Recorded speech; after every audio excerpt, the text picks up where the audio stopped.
Welcome on TV7 Rwanda. Please click subscribe.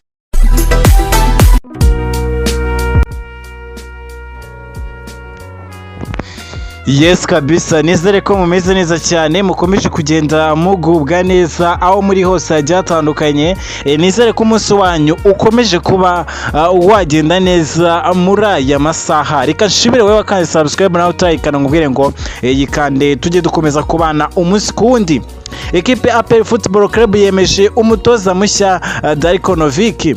Umunya-Serbia Darko Novic watoje ama equipe nka US Monastir yo muri Tunisia yemejwe nk'umutoza mushya wa equipe ya APR Football Club asimbuye umufaransa Thierry Forge werutse gutandukana nayo mu mpera z'umwaka ushize w'imikino 2023-24. Ibi byemejwe n'ubuyobozi bwa equipe ya APR Football kuri wa gatanu itariki 21 Kamena umwaka 2024 binyuze ku mbuga nkoranyambaga zayo mu gihe byari bimaze iminsi bihwihwiswa ko ari we mutoza mushya w'ikipe. Darko Novic yasinye amasezerano y'imyaka 3 azageza mu mwaka 2027 akaba agomba gufasha ikipe y'ingabo z'igihugu kugera kure mu mikino nyafurika ya CAF Champions League.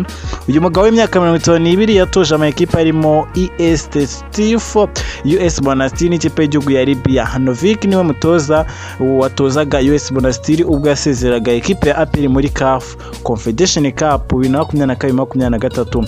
Darko asimbuye umufaransa Thierry Forge watwaye igikombe cya shampiyona adatsinzwe. APR FC izahagararira igihugu mu mikino ya CAF Champions League ndetse na Sekafa Kagame Cup izabera muri Tanzania na Zanzibar ku itariki ya 3 n'iya 22 Nyakanga n'iya 20. Reka nshimire dukomeza kubana hano kuri TV7 Rwanda, kandi subscribe tubane mu bigaro n'amakuru tugenda tukugeza.